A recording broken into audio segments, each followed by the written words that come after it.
this theorem, x0, mx0, has to do with this open gluing data, with this affine core module group. That is also a global statement. It classifies the moduli problem of, it's not just, well, they happen to be deformations of X in the sense that you can kind of connect them in a pair family, but it's not a formal deformation theory like you do in Schlesinger type.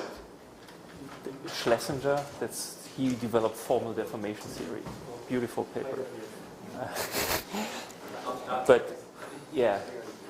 So, but here, for example, with Shep, and so he told me that basically this is what the work moduli had. But I was just not following. Yeah, I can explain later, but maybe we have to start. Sure. Let's see if we can find time. Yeah, but also you told me. Yeah. So you had a code of this work like on with No, I have. I might have, but I have to, you have to show me, and I'll try to see. Question is to say, okay, how far are we, like even singular mathematical vibration, how far are we from being able to reconstruct global accelerated coordinates? Oh no, I know that. That's a paper with Duistermatt and Heckmann. Is it Duistermatt and Heckmann or just Duistermatt? No, it's not. It's so? It's actually two papers. Okay. In the second paper, he introduced what he calls the Duistermatt and Duistermatt reduction. Okay. So No, I know that. I can extend and I have global accelerated coordinates. They said, okay, we have to say so. You need abstraction. One of them is abstraction given by monotony. I wanted to do abstraction at the trivial, and then I have abstraction for the. And that has to. That's true, and it has something to do with the C15. Yeah. Yeah. I can tell you something about it, but Michel, shall we start? Yeah. So maybe I suggest maybe the chair or someone okay. else. Or, Okay, so we welcome Mr. Siebert for his last talk on toric degeneration. Okay, thank you. Before I continue with still another topic, let me give you a chance to, for those people who feel totally lost, to ask some questions that might get them back on track. The only thing you need to know for this last talk is from the previous talks, well, you need a little more, but basically to catch up, you need to know, I mean, what I'm talking about is a construction. Right? It's a generalization of toric geometry. Rather than starting with a polytope with a fan, I start with this integral affine manifold with this piecewise linear function or multivariate piecewise affine function, phi. And then there is some very complicated procedure to produce a canonical family, or actually throwing in parameters in higher dimensional families. So that's how it is. And we have these walls. They have something to do. They interact with the singularities of the affine structure. But you have to well distinguish these two notions, right? The one thing is something purely affine geometric, and the other one carries also information of a monomial nature and has some kind of maybe coefficients, polynomial coefficients. These are the walls. And the way you produce walls can be very complicated. In the end of the paper, we gave one inductive method to do that uniquely, and Mark will give another way where you kind of reverse the logic, start with something on the mirror side, do Gromov-Witten theory here, and then you construct the degeneration, but construct a wall structure. Is there anything else I could say at this point that might help to get you back on track? Well, if something comes to your mind, just interrupt me. I'm here to explain. There's no use in giving talks without people understanding. So the last lecture is on still another topic that I like very much. and which I believe has still many aspects we don't understand, and probably huge number of applications we haven't even thought about. So we have constructed from this BP5, so just recalled some one parameter degeneration. Maybe you also want to fix some gluing data, but that won't be so important for this talk. You may just ignore them for this talk. So that's an X depending on S. And then let's say at the moment we are just doing a formal family. And I'll show you how to get this as a projective variety and actually produces as, well, not necessarily a projective variety, but how to produce this as a product of a graded ring with a distinguished basis of sections of the O1 bundle. Right. So the point is that this X comes with a distinguished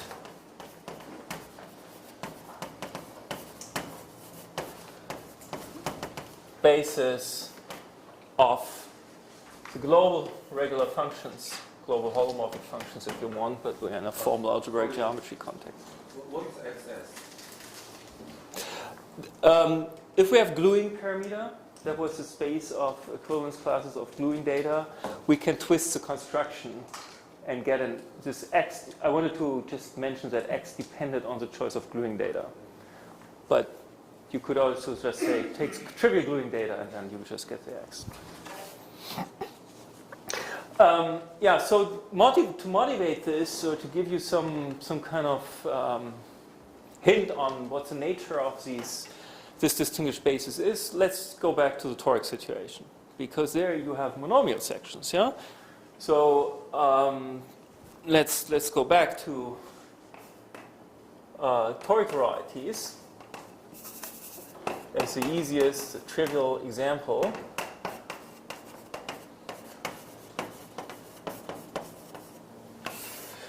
So you would start with some non-compact polytope. So now, otherwise, the global functions are just a constant. It's boring. I have nothing to talk about.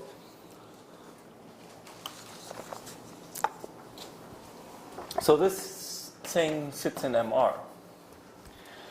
And then what you can do is, whenever you have an integral vector field that happens to lie in, well, points outwards, never points into one of the boundaries, then this will define a global, well, let's put it this way, any tangent vector, integral tangent vector, let's call it M, in M, integral tangent vector, so this is just a lambda psi, right, in our other notation, defines a Laurent polynomial, Laurent monomial, of course, yeah, in this Laurent polynomial ring. And when is it a globally defined function on this toric variety? Well, it shouldn't have poles here.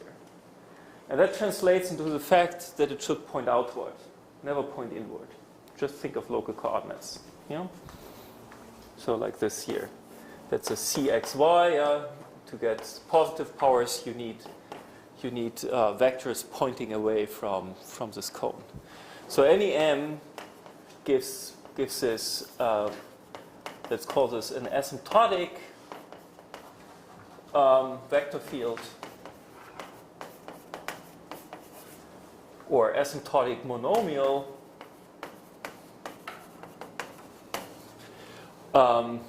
defines Z2M, and that is then in O of peak psi. I'm writing peak psi, although this is just the toric variety associated with this ring, but now this ring has some non-trivial zero-graded part, which makes this thing non-trivial. So that is contained in these Laurent polynomial ring.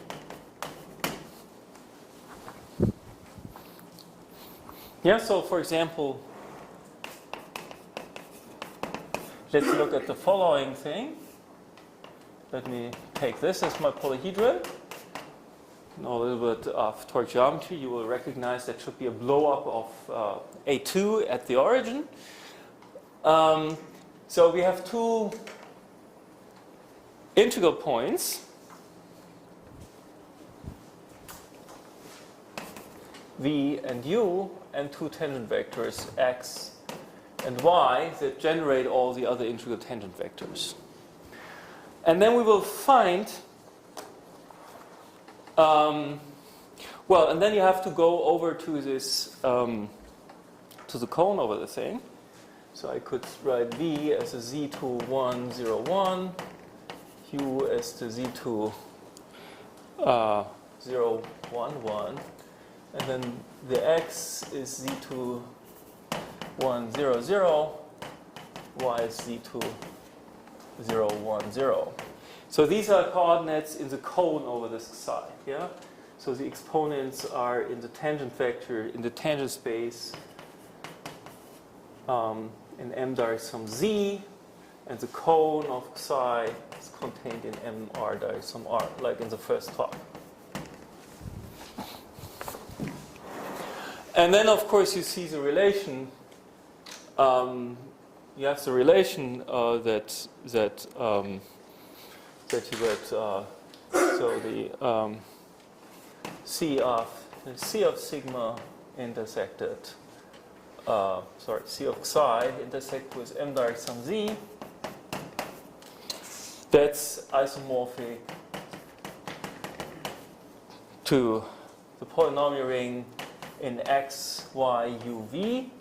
So that's degree 0. These things are degree 1. And then I have one relation which is xv minus yu equals 0. Oops. No, x. Did I do this right? Yeah, I think it's correct. X. Oh no, I messed up the UN. 0 1. If x u is y. Sorry, this is not correct. And now it should be xv. No, it's correct. Did match the picture. This is a Toric. No, not It's a cone picture, yes. I'm taking the cone over this thing, views the integral points as a great ring with a grading defined by the height. So these tangent vectors here have height 0. Yeah, that's the degree 0 thing. And then we have the things pointing upward, and that gives the u and v's, they have degree 1. Okay? So, and that's the picture we are going to generalize. So we will have... Yeah, sure. Yes? Okay. So This is the last coordinate equals 0 plane. So now just a suggestion coming from physicists and chemistry when they want to represent vector pointing outside of the wall, outside of the black. Yeah. They just make a little round around. What? Around. A circle? That way. And if you make a cross, it means that it's pointing in the other way. A cross? A cross if you want it to go. Oh, I see. Down, I see. It's just. Okay, good. Let's take this convention. So these are pointing towards us. Okay, so this is a kind of thing. I'll first just do functions, and then the u and v are secretly sections of a line bundle. And I'll do the sections of the line bundle at the very end. That is almost trivial remark. So let's do first define asymptotic monomials correctly. What are these if I have a b, an unbounded b? So let's take any tau. So I still have the bp. Well, I don't need the phi for this construction, but let's just assume we have one. So if I have a tau, a cell in here, an unbounded cell, otherwise only the 0 vector will be an asymptotic monomial. That's boring. And then we call M an integral tangent vector on tau an asymptotic monomial if it points outwards, which can be expressed by saying that that tau plus r larger or equal 0 M is contained in tau. And we want to identify asymptotic monomials on neighboring cells if they can be if they live on the tangent space of the intersecting cell. So identify via inclusions tau and sigma. So let me just, without giving a formal definition, let me just draw one picture. Let's say we have this thing, this two maximal cells here. Then this asymptotic monomial will only live on this cell. It's not an asymptotic monomial on that cell. But that asymptotic monomial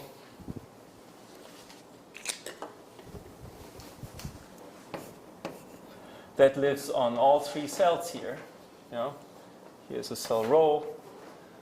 And hence it's just one asymptotic monomial. It's an asymptotic vector field with the largest domain of definition if you want.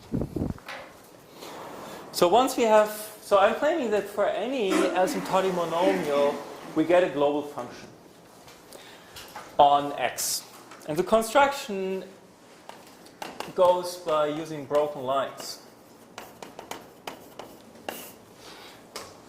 So the notation is beta. Now I need a big diagram. So let's assume we have some unbounded cell here. Okay. And then of course, so that will be an unbounded cell, sigma, unbounded. And we have an asymptotic monomial. Maybe I need some other color. Okay. So and then we will have a bunch of walls. So slabs are also walls. So let's take this as a wall. And then there will be other walls.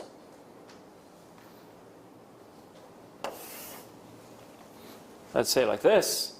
These are all walls.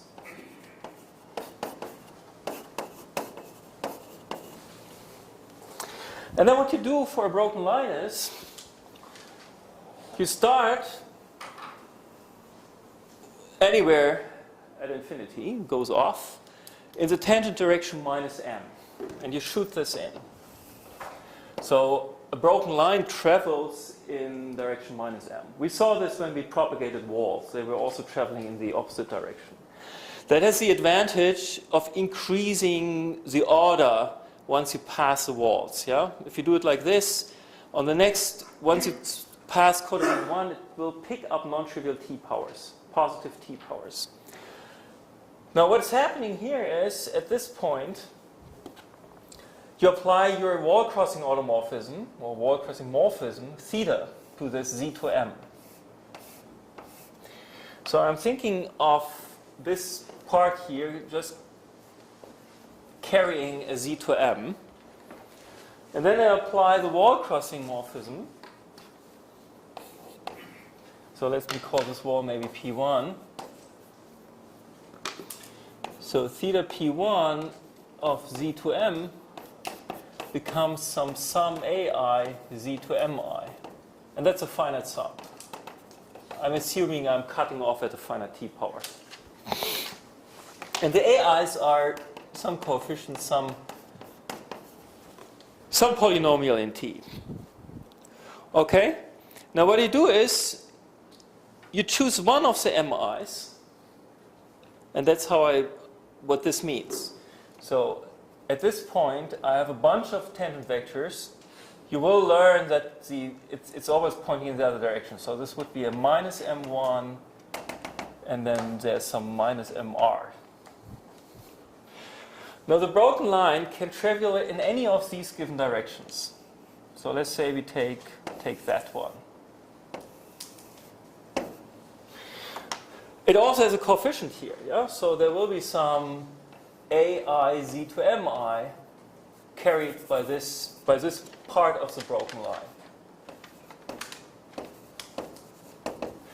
And then you continue. Yeah? Each time you hit a wall, well, of course, there's always a straight line. Yeah? That would mean it just doesn't do. There's always a one coefficient somewhere. But other than that, it would pick up some wall and can go pretty extreme. So let's say this could go like up here, and then maybe here. And then it stops somewhere. Stopping means I'm just saying I don't continue any further. So there will be some endpoint, let's call it x.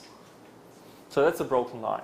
So the P1 is the operator? Or Say it again? so the P1 is the operator? Or That was this thing I defined as one of these wall crossing morphisms of the form Z to M maps Z to M times this as this FP. So let me recall that.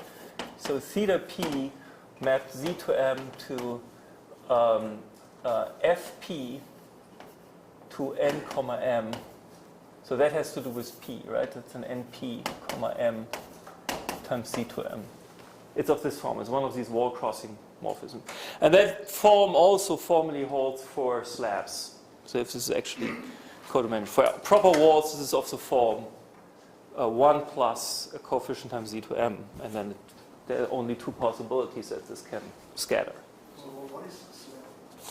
Again, a slab is a wall that lies on a codimension 1 cell. So codimension 1 cells come with functions that define the log structure.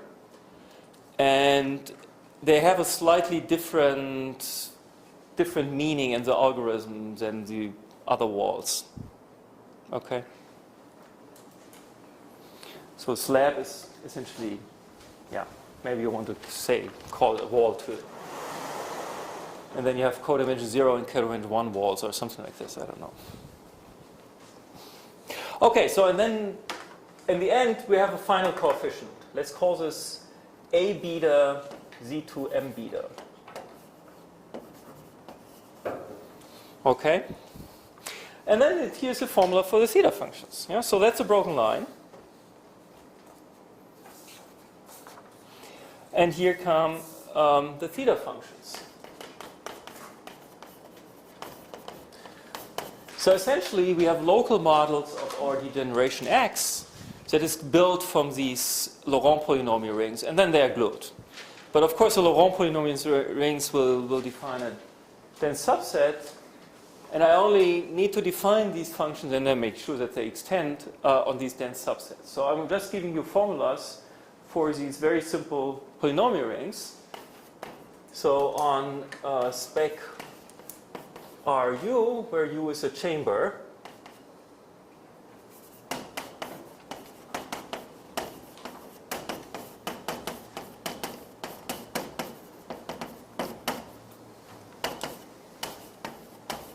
so that's a Laurent polynomial ring, yeah, U a chamber.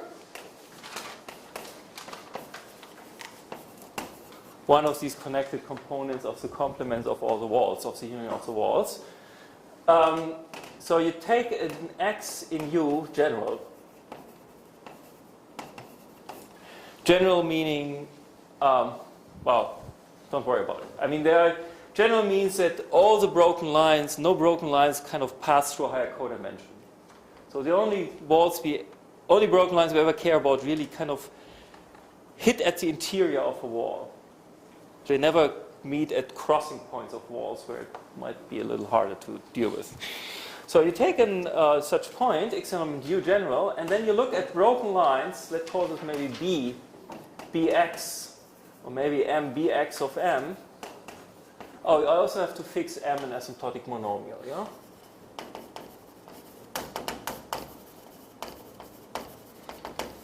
And I want to study, so Bx of M is broken lines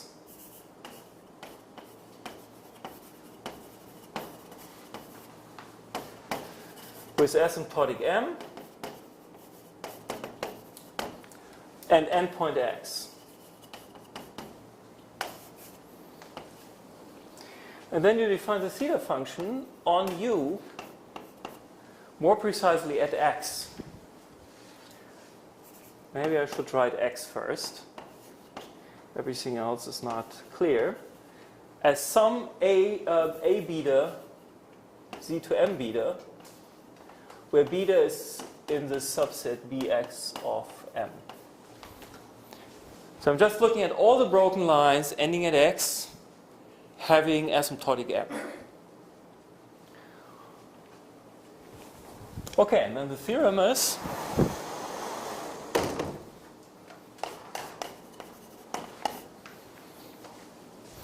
that the theta m of x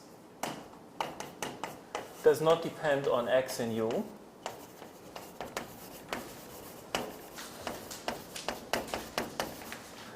More precisely on interior u. That's already a non-trivial statement. If you may vary your endpoint, and there are some different broken lines out of a sudden ending at x.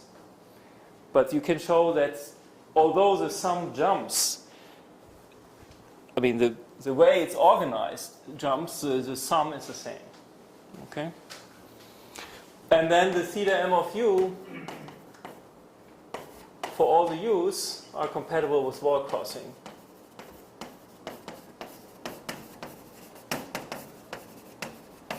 Hence define a global function. So it does not depend as long as x stays general?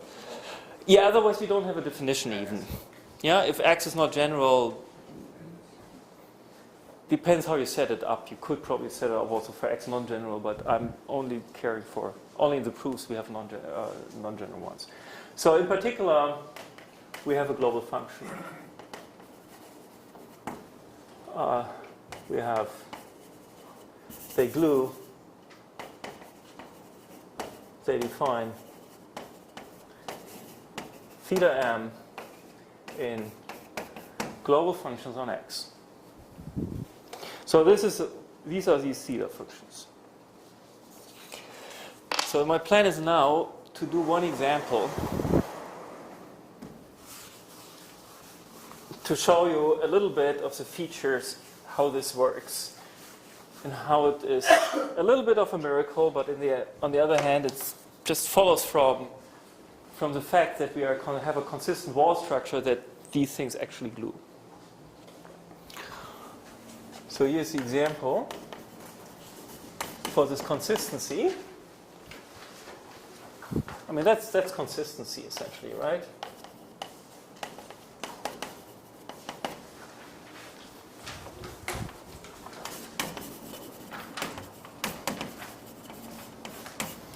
So let me look at the following picture. Maybe I should first give you the picture before I draw the diagram, otherwise it gets too big. So I look at the following B, non-cap back B. That is maybe a part of an affine manifold. X. No, what am I doing? A WZ. Okay, these two things, and I have two equations: xy equal t, and zw equal s. For example, right? Already two parameters. Product of normal crossing things. And I do the wall structure as follows. So I think of having a focus singularity here and one here, or shooting in from infinity. So I will have a 1 plus x here. That has the right direction, yeah? So that's a wall moving in this direction. I have a 1 plus w here. Then here I have to write 1 plus, well, it is still 1 plus w.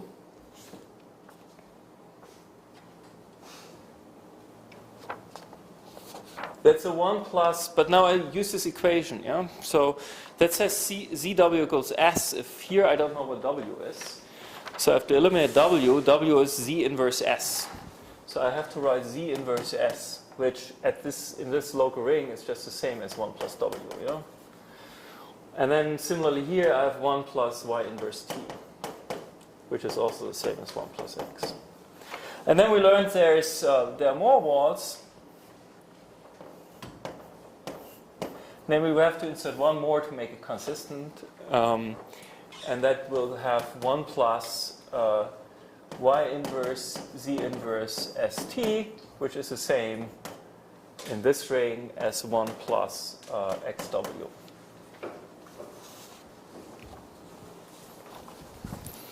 So now let's see. So that's a scattering diagram, the wall structure.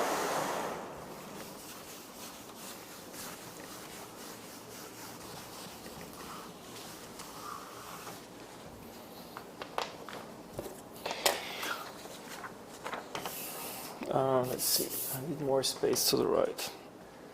I need a lot of space to the upper right.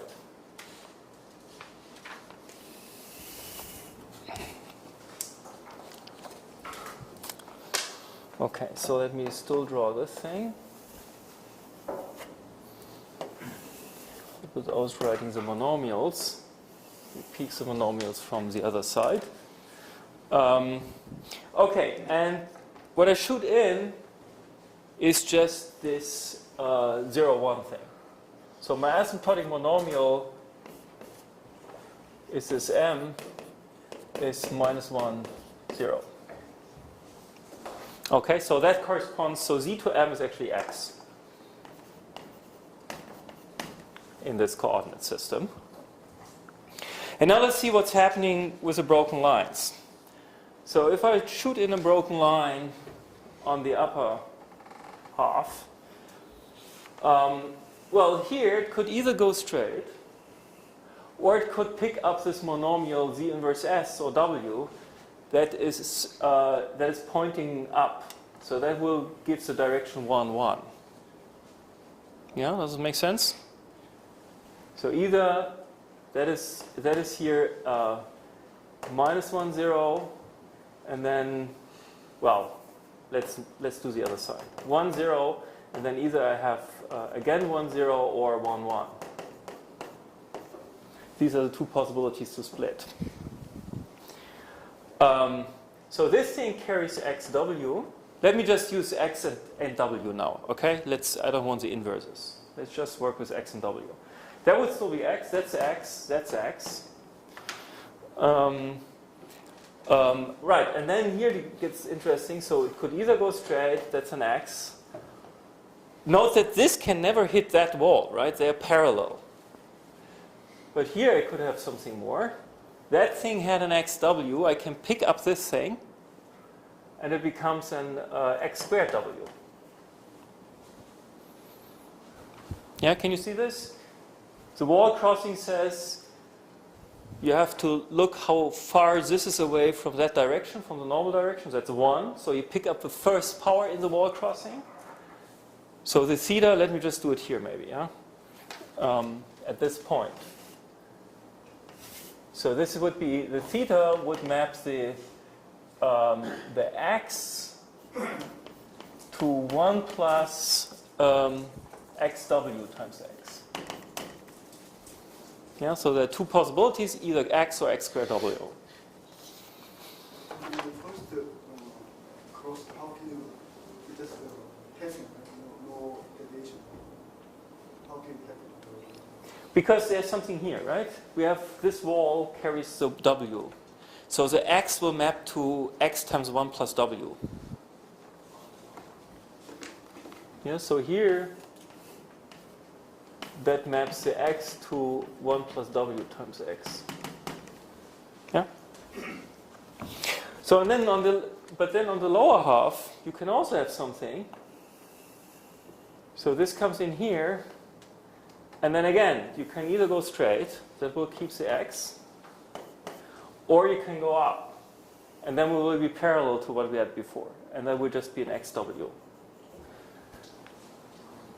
And now you roughly see what's happening, right? So if I look, yeah? There's a 1. From the 1. Yeah? You have two monomials.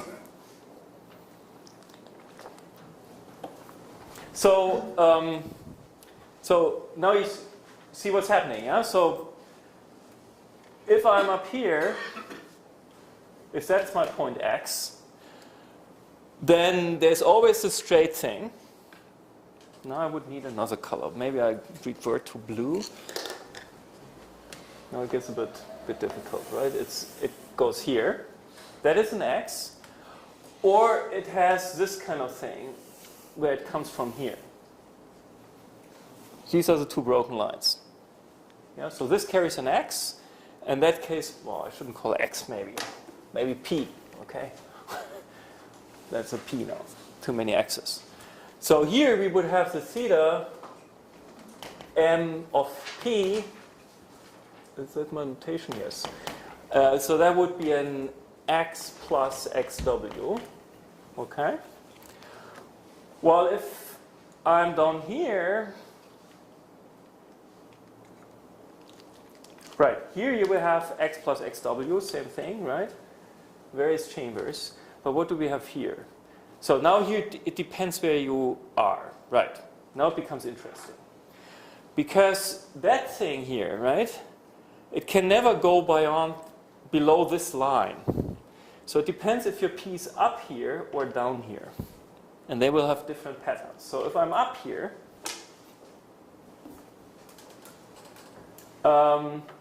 then, well, maybe I take the thing I already drew. No, maybe not. Okay. So if I'm up here, again, we would have the straight thing. Then we would have the thing that goes with parallel to that one and goes down here. And there's this guy. So the theta at this point, you have three terms. So it's an, what did we have? X plus x squared w plus xw.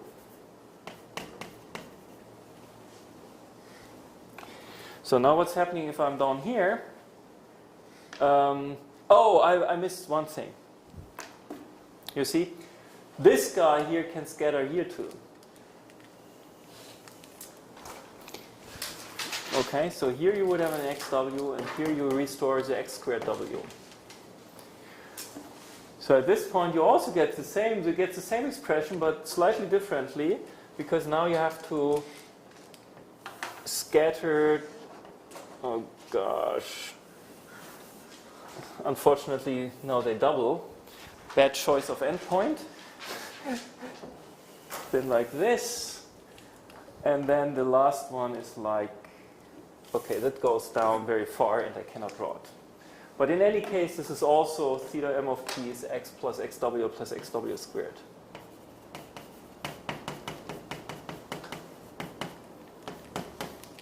X squared w.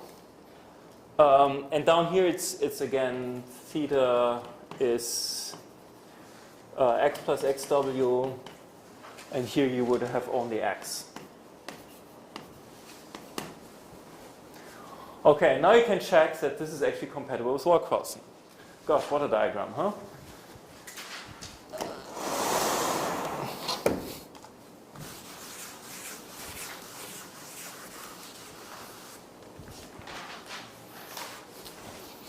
So there's one interesting check. I mean, this is kind of obvious, right? It's designed, like locally at a wall, it's designed that this patches to that one. I mean, that's how we did it, right?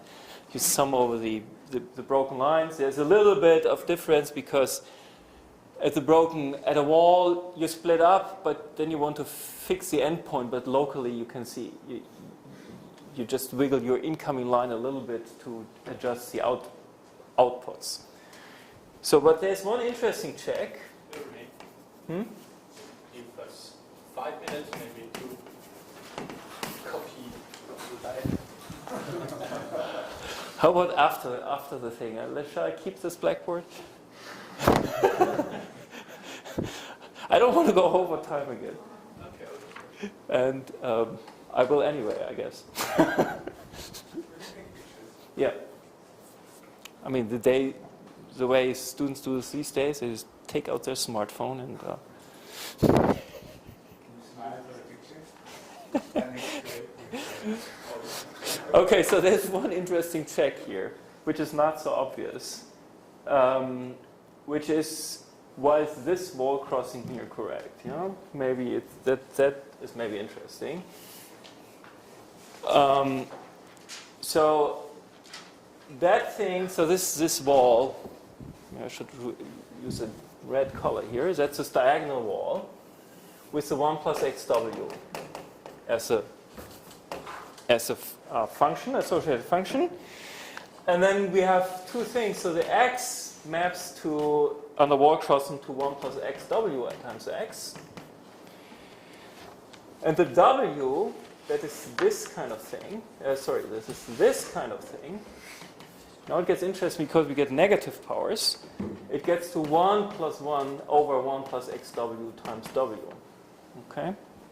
So it's a bit of a miracle that despite that some monomials have negative powers, everything should stay polynomial. But it's okay, right? So you take the theta m up here. This is the x times 1 plus w. So this is a star thing, maybe.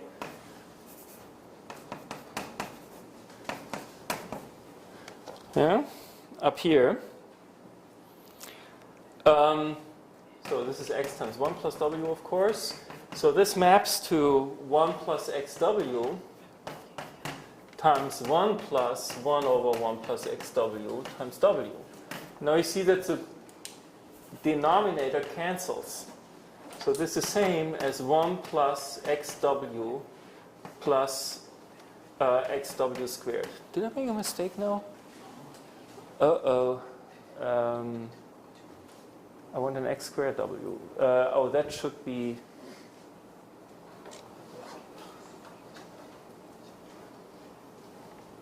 Oh, no, sorry. That's wrong.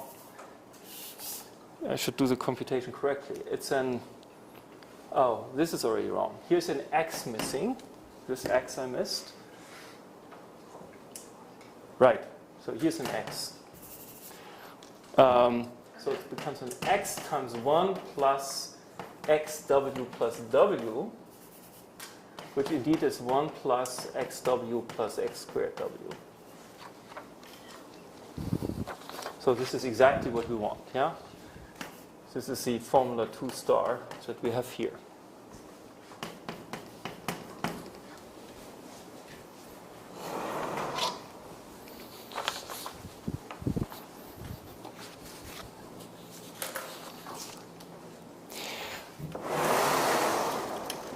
So now let's do some first application, because once you understand these, I think, rather simple construction of canonical functions, easier than many things in our program, you can already write down canonical Landau-Ginzburg potentials, which I believe are the correct ones to work with, that contain all the, well, not only are they expressed in canonical coordinates, but they also should contain all the relevant instanton corrections. So let's do an example, the Landau-Ginzburg potential for the mirror of P2.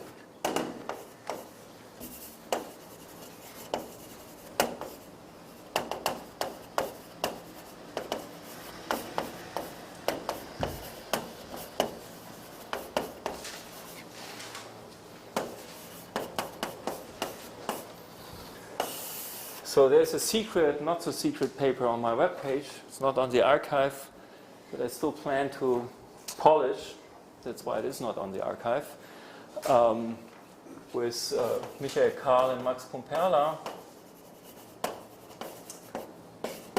where I developed this thing.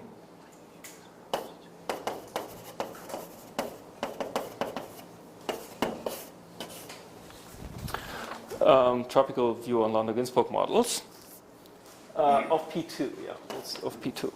So I take a model of P2 with a smooth elliptic curve.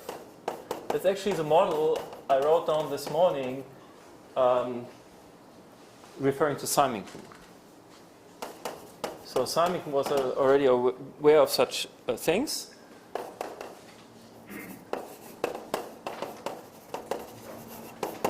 Although she wouldn't think of this algebraic geometrically. So that was this kind of thing, where, distorted.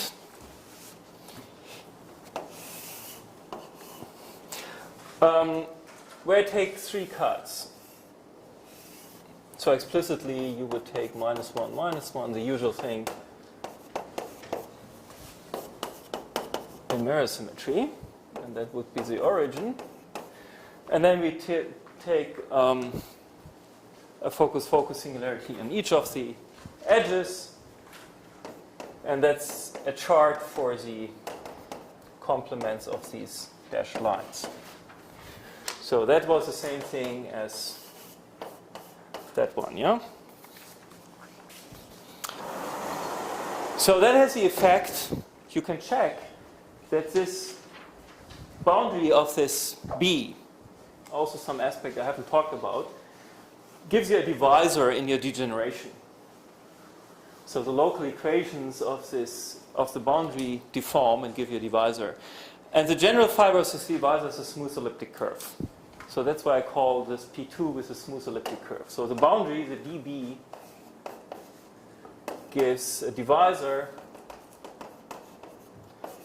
d in x, and the fibers dt in xt are a smooth elliptic curve.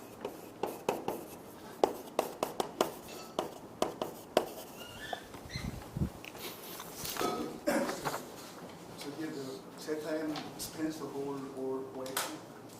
Theta m. It spans O of x. So it's finite dimension. No, it's not finite dimensional. Because the length can be, it's a vector space basis or module basis. Where is this finite dimension? No, it's not. O of x is not finite dimensional. It's x. X could be affine. Say it again. The asymptotic vectors are not finite, no, because the lengths, you can take one vector and rescale. The length of the vector can already get to infinity, so it's not finite. If you bound the length, then you're right, but you don't bound the length. So now that's P2. We want the mirror. So according to the general principle, we have to take the Legendre dual. It's one of my most favorite picture. So that's the mirror P2. And what you find is this diagram that I also drew in the beginning as in the toric situation, but now we add focus-focus singularities. If you do it correctly, they end up here, and there will be an affine chart for the unique bounded cell. If you want a fundamental domain, you have to take out these wedges here.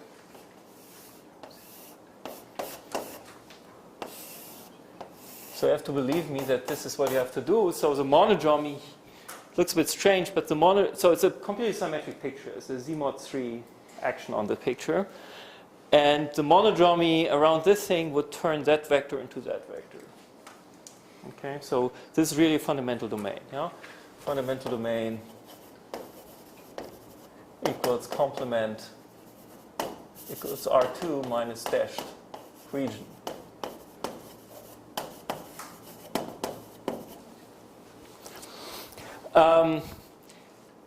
And now there's an interesting fact. I mean, this here had a smooth boundary. Yeah, so this dB was smooth. That's my dual, Legendre dual. That's called B check. And the fact that dB is smooth reflects itself is Legendre dual that this B check has only one asymptotic direction.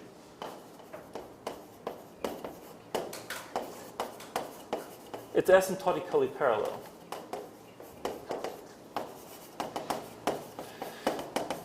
So, I mean, if you concentrate, you can see this from this, right? I said this vector by monodromy gets mapped to that vector, so these two rays are actually parallel.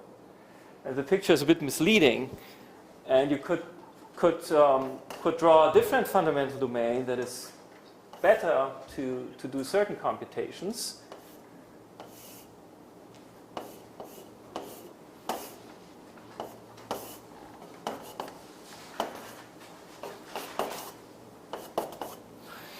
It looks like this. So this would now be a fundamental domain at infinity,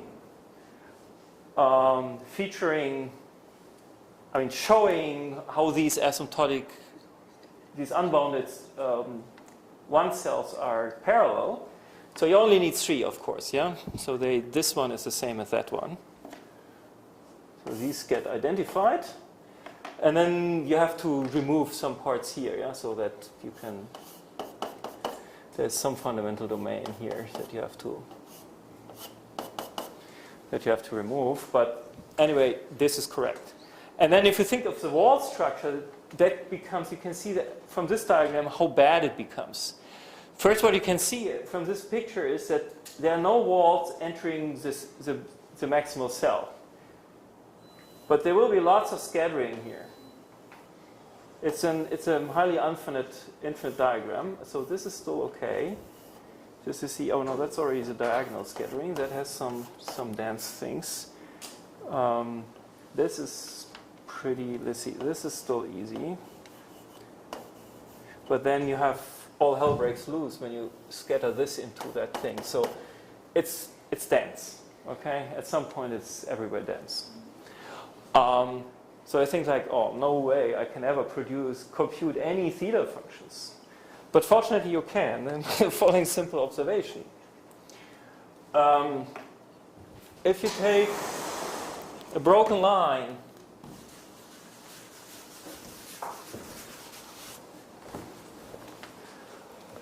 if you want to compute a broken line entering, so you want to compute, okay, so yeah, let me see. So, what an asymptotic direction. So let me call this M the primitive one.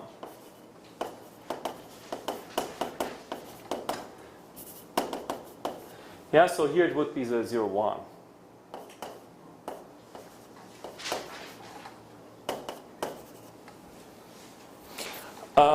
And I claim that this theta M, there's some interior, that's a sigma claim.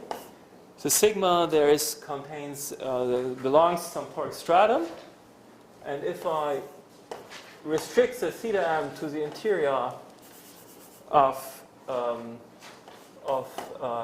x sigma, I claim that this is the same as t times x. Is it a t or maybe it's a t squared or something? No, I think it was a t in this case. Yeah, it looks fine. I think it's fine. So x plus y plus 1 over xy times t. Now, so why is that? If you look at this diagram, and you have all these walls, and then you shoot in with one of your broken lines from infinity. So either it goes through, that's a good one. That's one of these monomials. Okay, these are just the straight lines ending up here. Yeah, so for each, you can see it here. Yeah, so there are these three lines that come in. So you could try to compute it somewhere in the middle, and then you will see that you get the sum of these three terms. But whenever you want to pick up some monomial here, they are all going upwards. Yeah? Any of these things go up. But this has only one direction going down. So if there's a non-trivial scattering, it would at least go like this or even go up. It can never enter. Yeah, so there's no way that a non-trivially scattered broken line can enter the interior of this maximal cell. This is the mirror of P2. This is mirror of P2.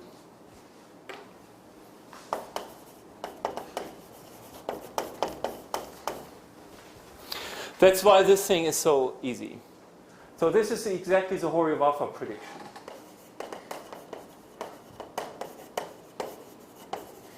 So Hori-Waffer would say, what the heck? The mirror of P2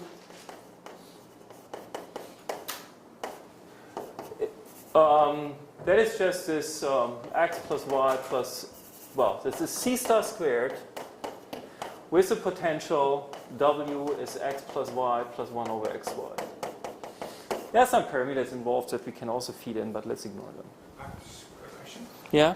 So, in this more syntactic side, there's always this difference between smoothing. I mean, if you smooth out the divisor or not, then you get different mirrors. What you're doing is suggesting that you're looking at the smooth divisor. Is that? Yeah. So what you're suggesting is this is the mirror to the smooth, choosing Yes. the smooth divisor. Yes. Yes. Okay, that makes That's a lot right. of sense. That's right. Yeah, I don't think we have fully understood how the shape of the divisor or the smoothing actually influences it, because it's not a log smooth thing to do. Okay.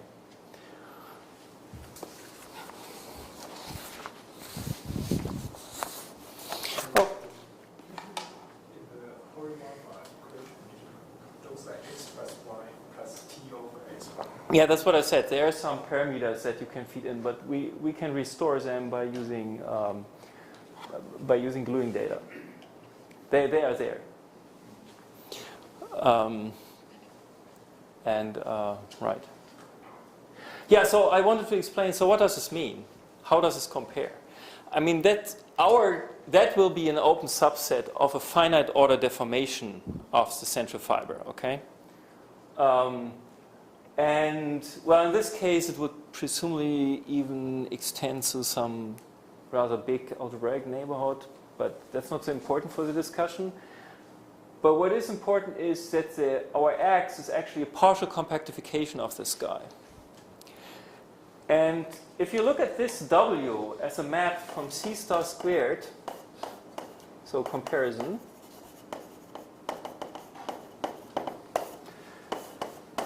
to C, that's not a proper map. You know, this superpotential is obviously not proper, right? So it's affine. It's an affine morphism. And the fibers are these three-pointed elliptic curves. Now what we have, this thing sits in our xt, assuming now some analyticity. And that map here to C, that would be proper.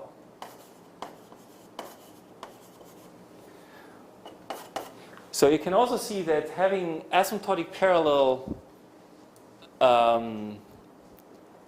asymptotically parallel unbounded directions, just only one monomial. Yeah. So our Landau-Ginzburg potential is just one thing. Right? It's just one theta m. It's not a sum of theta m's. It's just one theta m. So having such a situation is equivalent of saying that our W, so this is the Hori-Waffer,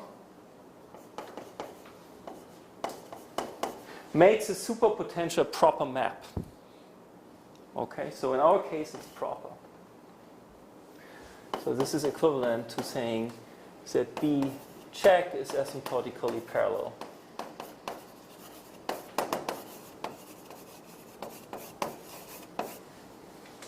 So all the phenomena that sometimes are a bit curious in Landau-Ginzburg models, that have to be careful in how to make sure that certain things don't go off to infinity, I believe should be taken care of if you are able to get these smooth boundary models on this side, which is not always possible, but sometimes you can, and then this is a nicest situation that you can hope for.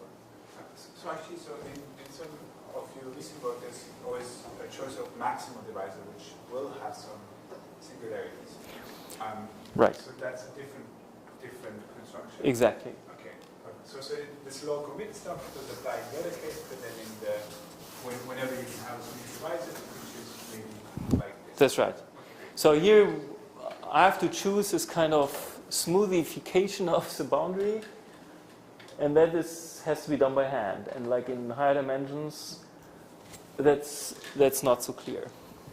Oh, I should maybe point out that this thing here, this mess, Thomas Prince has actually produced all the rays here. What happens if you change the polyhedral decomposition?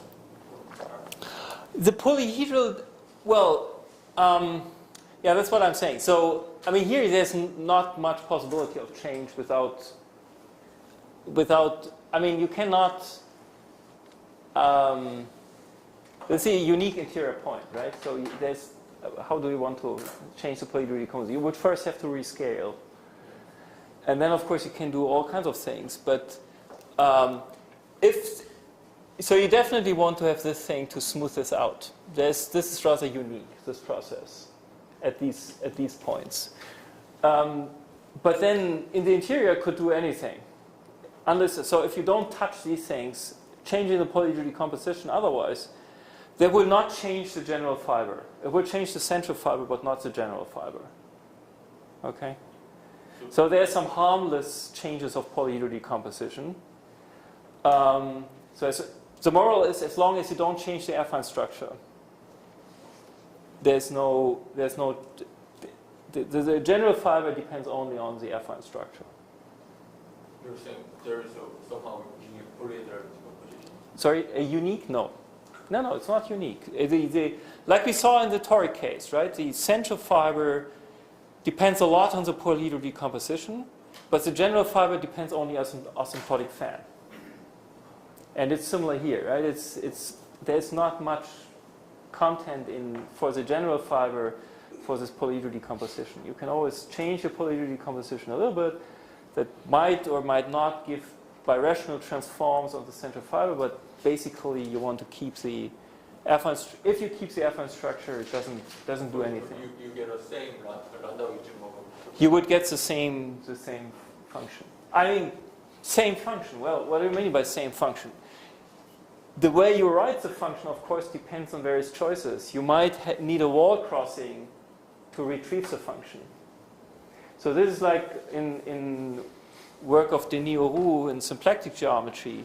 Here's this case of P2 with just one wall in symplectic geometry. And we can retrieve this picture by a slightly different diagram with only one wall. And then you can see you have two Landau-Ginzburg models depending on which side you are. And they're related by wall crossing. Depending on which? On which side of the wall you are on, which chamber you are in. So clearly, right? Either way? Mirror symmetry is a complement. Yeah, mirror symmetry is a complement of an anticanonical divisor or something like this, yeah.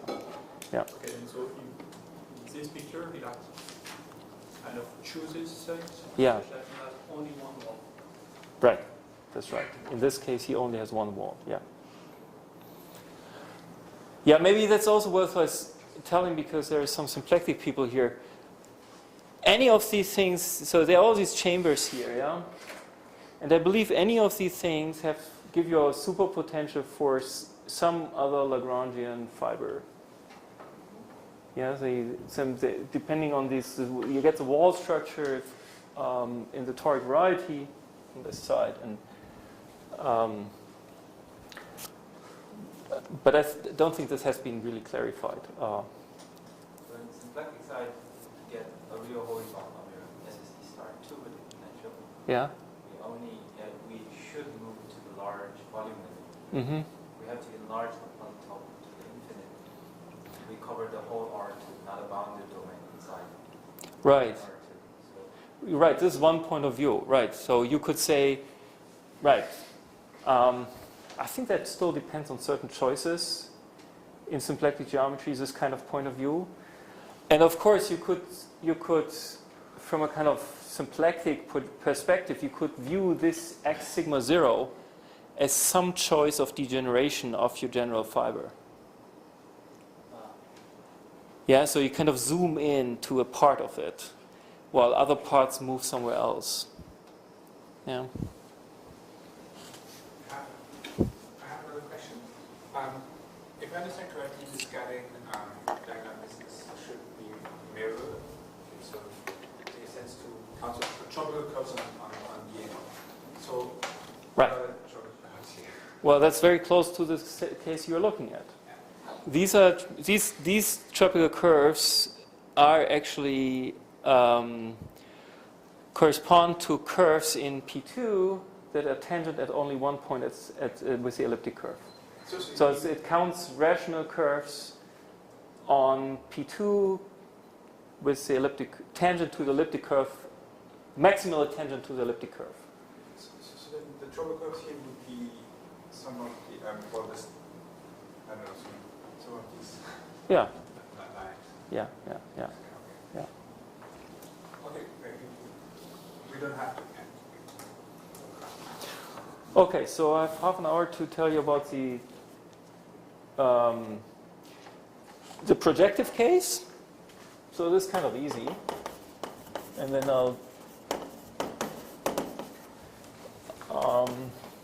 I do as an example the walk pencil, and then that will be it. Okay, so we saw that we get this X to formal spectrum C double bracket T from VP phi. And yeah, maybe I should motivate from toric geometry.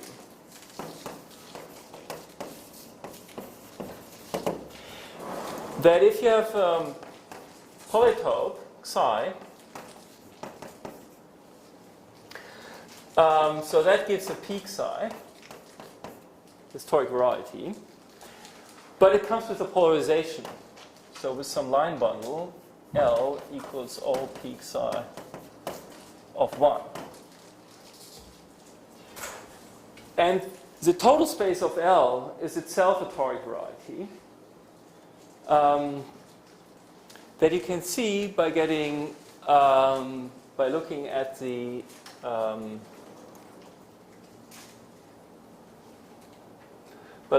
cone over C. So you take something like C bar psi, maybe C bar psi. It's a truncated cone. So what I mean is you put psi at height 1.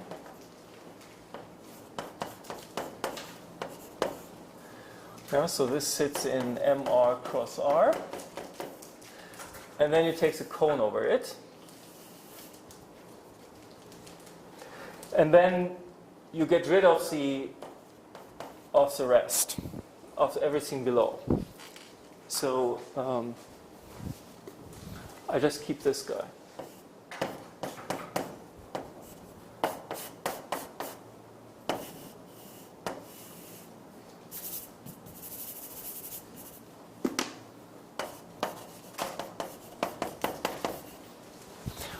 Yeah, so that's a truncated cone. And now if you apply your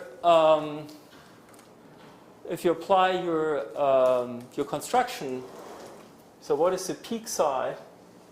That will be the total space of the dual of L.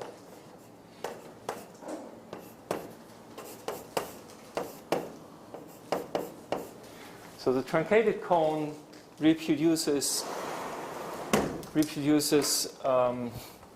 want to keep that.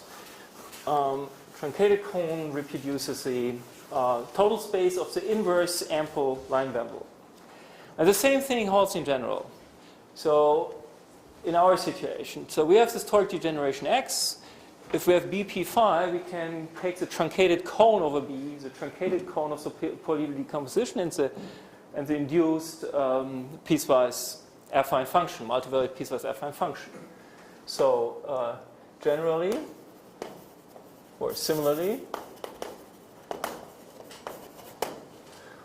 C bar B, C bar P, let me call it C bar phi,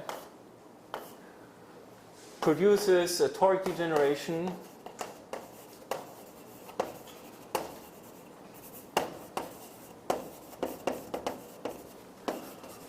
of the total space of OX minus 1.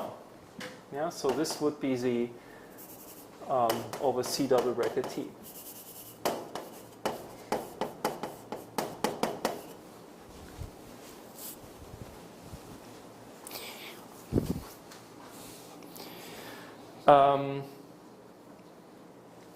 You should also notice that there's a projection, also in this polyidal decomposition case, to R larger or equal 0. Hence, if you have, maybe I should first do the following. So I'll need this in a second, but I want to first remind you of the following fact. If you take the global functions of the total space of the inverse ample line bundle, that's algebraic geometry, projective algebraic geometry. Then you find that it's the direct sum over all degrees of sections of OX of D. So how does this come about? Let's look in this case. Let's think of P2. Yeah, so you take this truncated thing. What we have seen that we get the ring of global functions by taking asymptotic vector fields.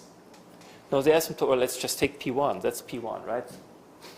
So an asymptotic vector field has a length, a height. that is just the length of the projection. That gives you the degree.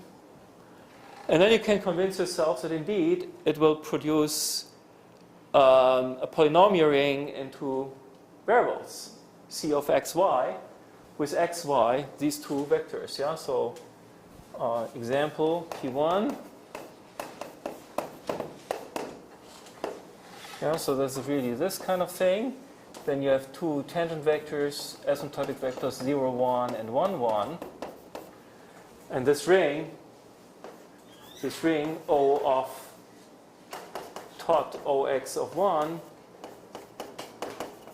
O of x minus 1 is indeed the polynomial ring in these two variables, Z2 0, 1 and Z2 1, 1. Yeah, so this is just a CXY as it should. And it splits according to degrees. Yeah? Degree x equals degree y equal 1.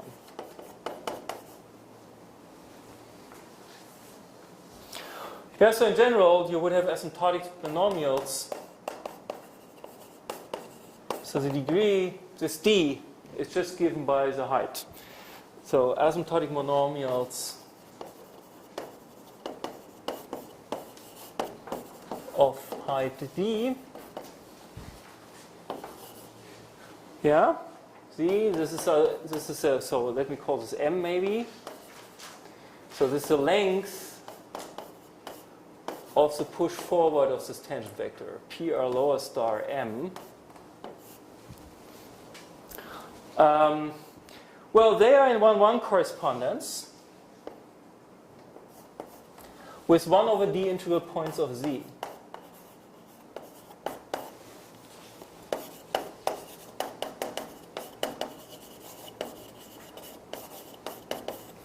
Yeah, so how does this come about?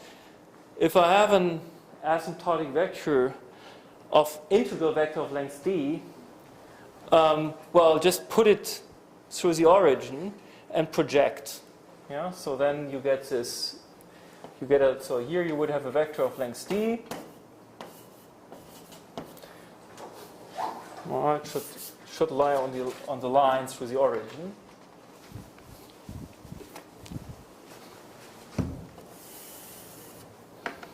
Yeah, let's say this is length 1, and let's take something like 1, 2. 1, 2. So this would be length 2, and then you see this point would be 1/2. Yeah, so quite generally, if you have something of length d, you get a 1 over d integral point. So this is to say that in an integral alpha manifold, you have a well-defined notion of integral points and of 1 over d integral points. And for each of these, we get a theta functions. But as a global function on this total space of OX minus 1, which is the same as a section of the line bundle of degree d. So, the simple corollary now is that the gamma of x, OX of d, has a canonical basis parametrized by 1 over d integral points. And now I'm using p to distinguish points from tangent vectors. And then you have just a coefficient that's c double bracket t times theta p. So this is a module basis. Yeah? So basis of as a c double bracket. So the theta p are c double bracket t base a basis as for this as a c double bracket t module.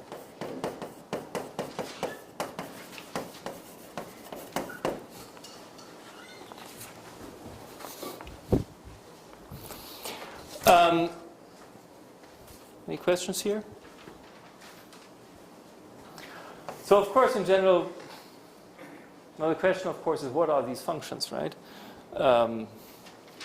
We don't know. That's the honest answer, I think. It's a big miracle. If there is any really intrinsic meaning to it. At various conjectures, but none really worked out immediately. They might still be true. some modification having to do with geometric quantization. Has been some similar story in the abelian variety case. In this case, it has this nice interpretation, but in general, we don't know. What did you say? What's related to geometric quantization? Well, if I open this discussion, it will take longer, I guess. But there's, in geometric quantization, there's this problem of changes the polarization. So this would be a basis for the complex polarization, and then the B1 over dz for the Bohr-Sommerfeld orbits of the integrable system. Bohr-Sommerfeld orbits. Bohr-Sommerfeld. Yeah. So you have an integrable system, and that kind of gives the kind of relation between the complex and real polarizations. That would be. That's a picture that exists for abelian varieties, and the hope would have been that a similar picture would hold here, but I couldn't make it work so far.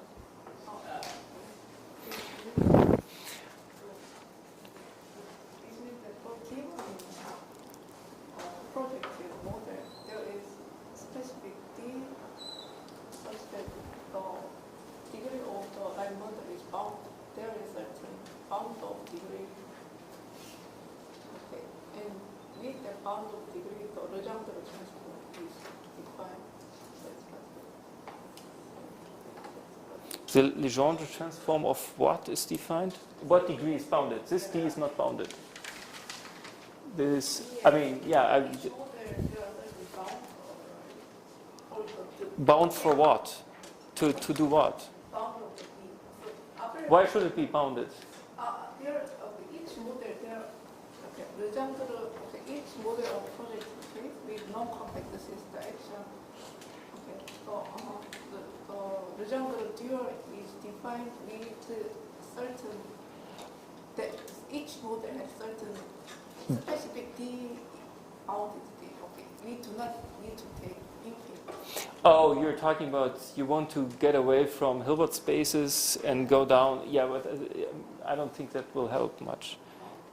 Yeah, but let's continue. Maybe I have two more things to say. One is a remark, namely, of course, if you want the ring structure of the thing, that's just a module, right? To write down equations for your degeneration, you want a ring structure on the thing. And that also has tropical expressions, or expressions in terms of broken lines. So maybe I make this multiplication of theta functions.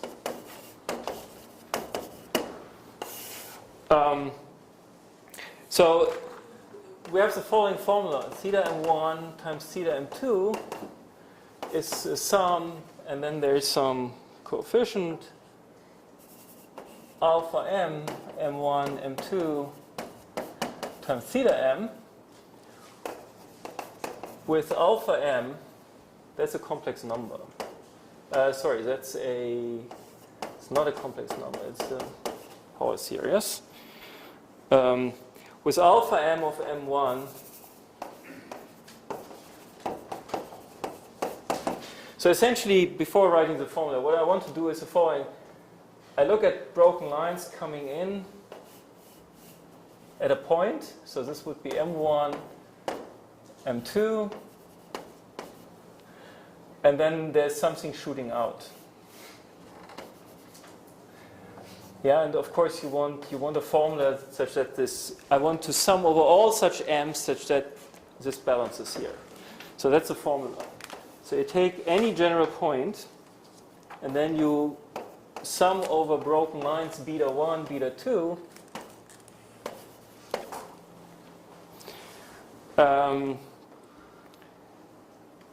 A beta 1 times A beta 2.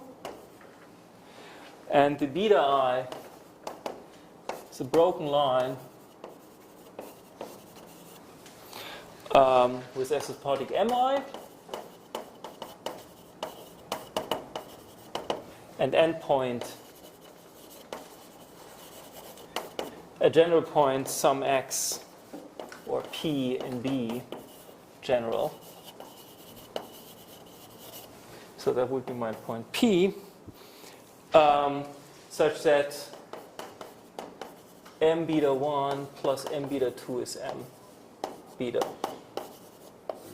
at this point. Yeah, so here's an m beta. Then here an m beta 1, here an m beta 2, and I want a balancing condition.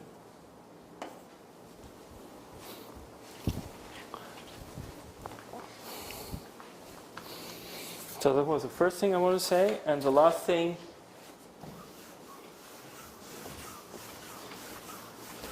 is going back to the dwarf pencil and telling you what the theta functions are of height 1, so for d equal 1 for the dwarf pencil.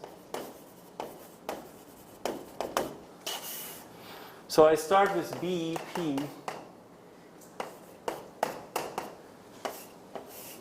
that thing. But I don't use a simple situation. But in dimension 2 that doesn't matter. The program still runs. So I put only one singularity here, and this one singularity is like four focus singularities superimposed. So here I want the monodromy to be 1, 4, 0, 1 at each point. So they all have this 4. Yeah, so and then we have 6 times 4 is 24 points. So that's degeneration. Sorry? Denotes degeneration. There's no degeneration at this point. It's an affine manifold. Yeah. I can put them together. It could also take them out of each other and then argue a little bit more. But this is a little better. So and then I have to specify the f row v's, and I want them all to look like 1 plus w. If w is a coordinate in this direction, yeah. So this would be the row, and that w is maybe bad, huh? Maybe I just take z to m. Yeah, so it's just 1 plus z to m. So the singularities are at fourth roots of unity. And under the momentum map, they would all map to the same point, and that's the motivation maybe to draw it like this. So, and then one can prove that OX of 1, actually that's easy. You can always get an embedding. So OX of 1 will always get an embedding. Embeds X into, because it does so for each irreducible component. And then it's just the usual thing that it will hold also in the neighborhood. So X into P3 cross formal spectrum C double bracket T. And X has the following equation, and that has to be argued. So it's a lambda of T, some function in T that is analytic, as you will see in a second, times the equation for the dwarf pencil. I haven't put in the dwarf pencil in the beginning. Yeah? I've just said I want to use these things.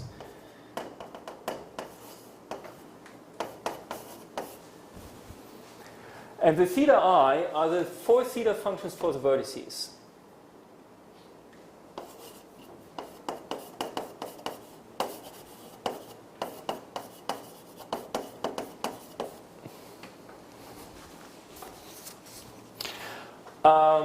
So maybe I should give a reference for this thing here. The reference is our theta functions paper from the beginning of last year, example 6.3.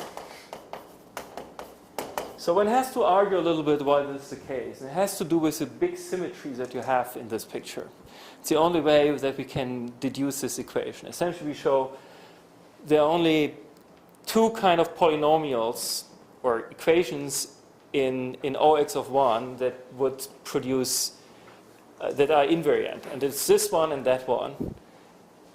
Sorry, there's only one, and hence there is this equation because these are both invariant. Hence there must be an equation, and then to compute lambda of T follows from the period integrals. So T, remember, was the canonical coordinate. So it's essentially starting with the dwarf pencil, S times theta 0, 4 to theta 3, 4 plus theta 0 to theta 3, 0. You can compute the period integrals or the canonical coordinate in terms of S. And then you would just invert it to get the lambda. Yeah? So it's an analytic function. Mirror map.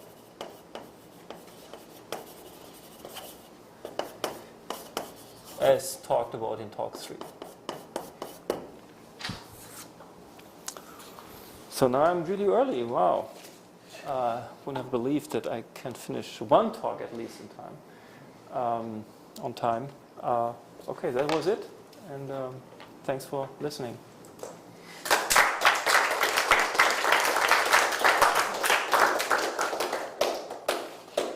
Okay, so thank you for this lecture.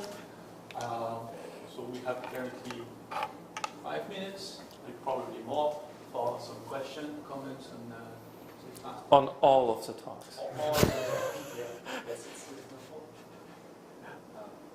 For the last example, can we calculate the theta functions in this case by bare hand? No, no chance. No chance. This will be everywhere dance, everywhere dance scattering diagrams. I don't. Maybe somebody like Thomas Prince. I don't know, but I wouldn't even want to think about it. It's certainly very. I mean, offhand, it's very, very complicated. In that case, how do we know that that has to do with the period? Because we know we can do periods. So we can periods in our canonical family, okay? And we know that T is well, T or some multiple of T can be computed by a specific period integral in our family, okay? So this gives, and then I compare it with the computation as for the dwarf family, where I take the S, the lambda of T. Now the two period integrals, they're both canonical coordinates. They have to coincide, and that just means inverting one power series. So is this case a simple similarity? No. But it still works. Yes, in dimension 2, right, I said this construction works for these locally rigid singularities, and we had this discussion, right? It's a codimension 2 condition that is empty in dimension 2. Something about codimension 2 cells where singular locus comes together. Michel, I have a question, or just for Kashan. I mean, what can you say about quintic case if you apply your own result, your program? Well, the quintic is very complicated, one has to say. The moduli space is, 101 dimensional, and there are many degeneration points and so on. Well, of course, you can get specific models. Yeah, you can take tons of models lead to the quintic, to quintic families, but they will always be very local at some degeneration point. I think a good guidance of what we can do is looking at the K3 moduli. So because there we really understand a great deal of what's going on in comparison with traditional algebraic geometry. So that's the work with Paul Hecking and Sean Keel and Mark, of course. And there we know that, okay, we have a moduli space for each genus or degree. We have a moduli space of polarized K3 surfaces. And our program produces, well, these constructions, actually very few, maybe none, turn up in the boundary of this moduli space. So we have a toroidal, we construct a toroidal compactification, or a class of toroidal compactifications. Toroidal compactification, yeah. Can you write that? Toroidal. Toroidal. That's Ash, Mumford, Rappaport, and so on.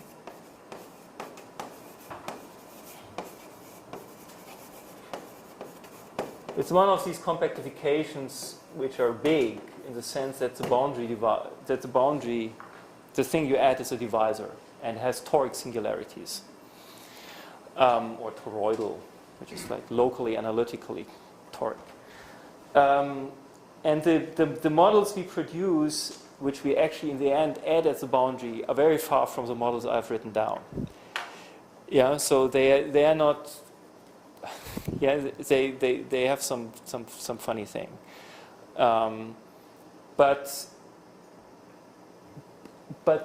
these models do appear in this analysis by comparison. So there are families from these very single families, and in some strata we have these families, but we have to restrict to some other strata.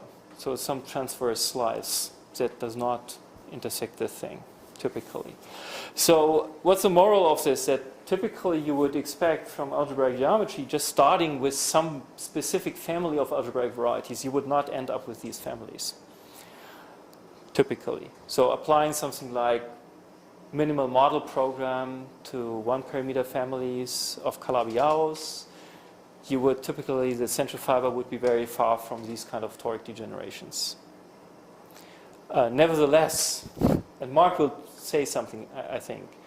So first, there's a generalization of this program that will be able to deal with mirrors of these minimal model program degenerations, would produce mirrors. And these things always occur as kind of, or often occur as, or let's put it this way, the models you get are degenerations of this model. So what would happen is that the zero loci of the F row V's kind of move into these vertices, and then you get very complicated singularities, but they still are kind of the type.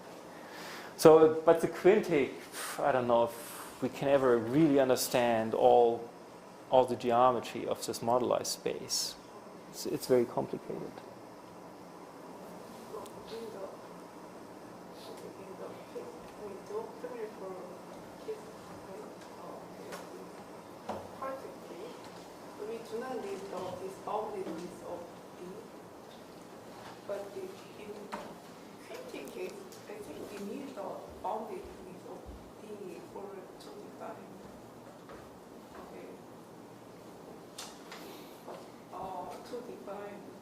Theta function basis to write quintic case, to write this inner of this equation, we need the bounded case of theta. Oh, maybe.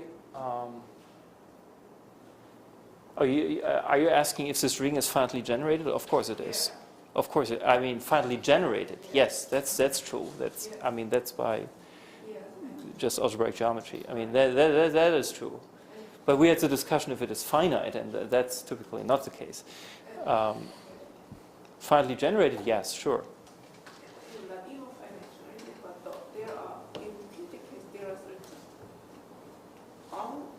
Each example, I think the D needs to be bounded to define Legendre tool. I think you're mixing two things. The boundedness of D would not have anything to do with the Legendre dual. To get the Legendre dual, you fix a polyhedral decomposition, and that defines your OX of 1.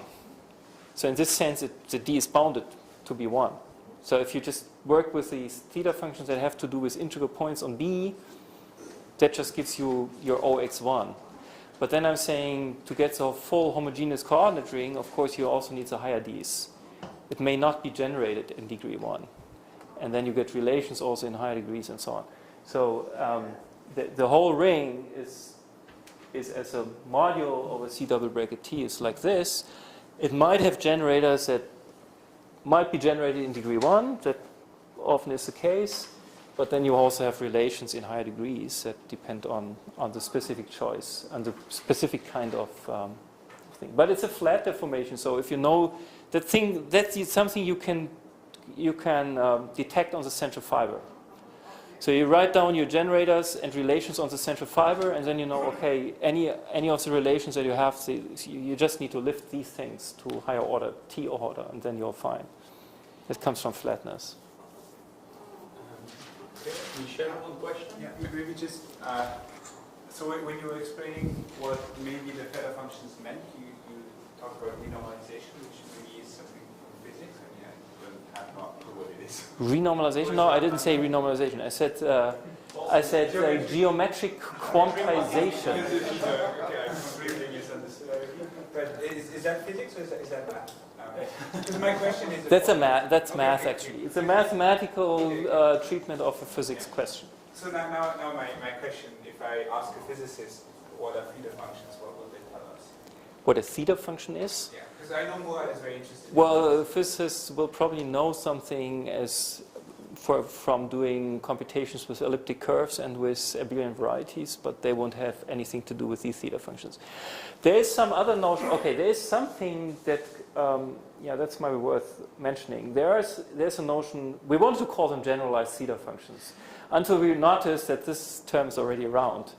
And it has to do with moduli spaces of stable bundles, or moduli spaces. So in this case, you have Hitchin looked at these things. So there's also some kind of canonical basis of these O1 bundles. So you apply geometric quantization to these cases, and then there's the same question. So what's the intrinsic meaning? Geometric quantization sets up some Hilbert space, and you want, Anyway, you have the problem that you want to compare these different polarizations. And there's a very similar picture going on. So what they have in this case, there is actually a flat structure on the bundle, on the projectivized bundle of these OXDs. And that relates different choices of bases. So there's some story that has this generalized theta function. That's something physicists might know. It has to do with the Verlinde formula and all these kind of things. But hopefully it has also something to do with this thing, but we haven't looked at this either. So just maybe one comment. Actually, I wanted to ask you, because you also mentioned Born-Sommerfeld rules and the Born-Sommerfeld rules, I guess, or Born-Sommerfeld integrals. Yeah. Well, I guess it's just sheer luck that I've heard about it, that the canonical text, well, anyway, you mentioned geometric quantization. I've heard it in the, I guess it's kind of other direction that we call semi-classical analysis. Mm-hmm. And so just now stop me if I'm saying something wrong, but the way I would think about it, so it's where 1 over d here would be like what we call the h bar parameter. Yes. Which in one sense, like when you do geometric quantization, you start from some kind of Poisson algebra, which you want to deform some kind of a Poisson structure with respect to this h bar parameter, or you want to do it maybe the other way around by taking h bar tends to 0, and this would be the classical analysis, some kind of dual stuff. And here, since you're taking the sections of some pre-quantization bundle. Yeah, some pre-quantization bundle. Yeah. Quite sure, it has to do with what they call projectors. No, I'm forgetting the name. But that's this quantization procedure, which is very famous, using as a projectors. I'm forgetting the name. Sorry.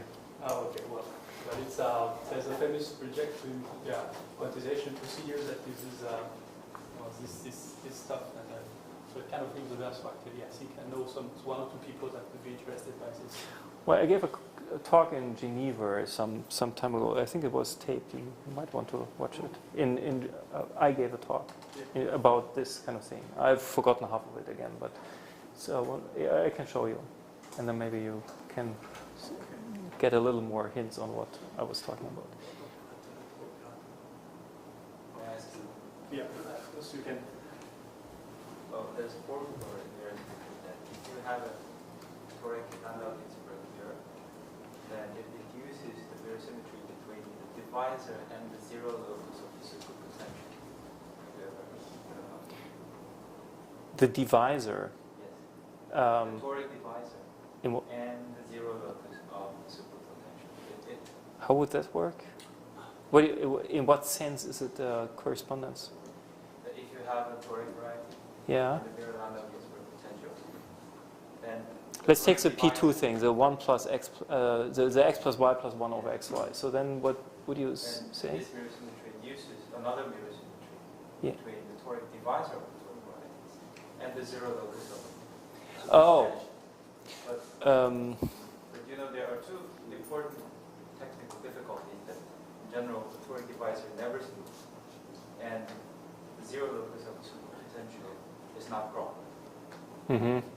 And I see in your talk to somehow solve this question in one shot. So maybe I want to ask you if you have any idea. No, I haven't thought about this, so maybe you can tell me a little more. But yeah, I haven't looked into this. So in your recent paper, maybe in some introductory article, mirror symmetry in the tropics. So you try to write this construction in more T variables. So you have more T variables. So here you are performing or thickening in one direction. Mhm. And there you're trying to like get all the directions. Mhm. So it's the same thing works with all the T variables. Oh yeah, that's something I skipped yesterday. Yeah, it works with more variables. Well, one thing was the gluing data thing. That's not what you were asking about. That's one way to get more variables. The other way to get more variables, yeah, that's one thing I skipped yesterday. So maybe that's an equation to quickly fill this in or give some hints how to fill it in. We always fix this MPA function phi. Yeah, but of course you can change it. There are various choices. They seem discrete at first. They are discrete choices. So let's just look at something like this, right? Then there's one kink here and one kink here. So it will be two choices, two parameters. One kink couple 1, one kink couple 2. But there's always a universal choice. So there's a universal MPA function.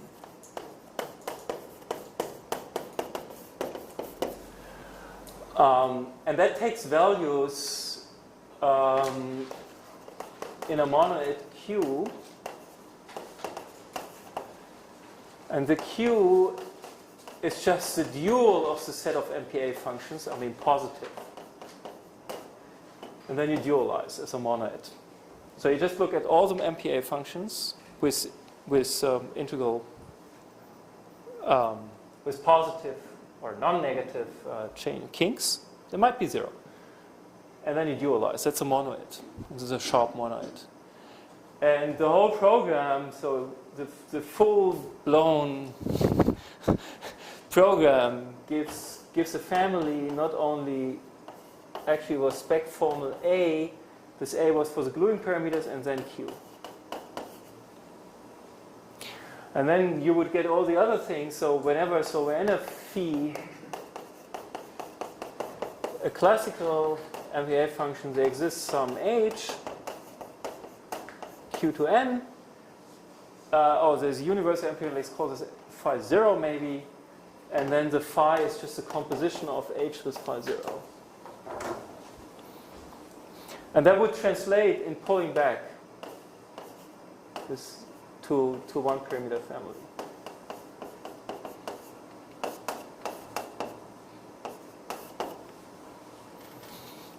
So I think that answers what you were asking.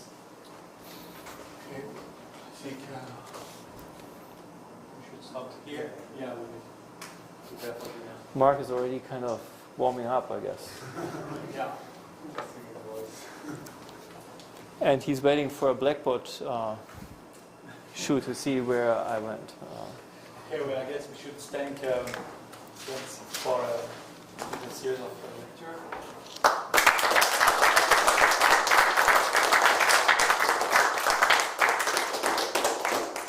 Any announcements?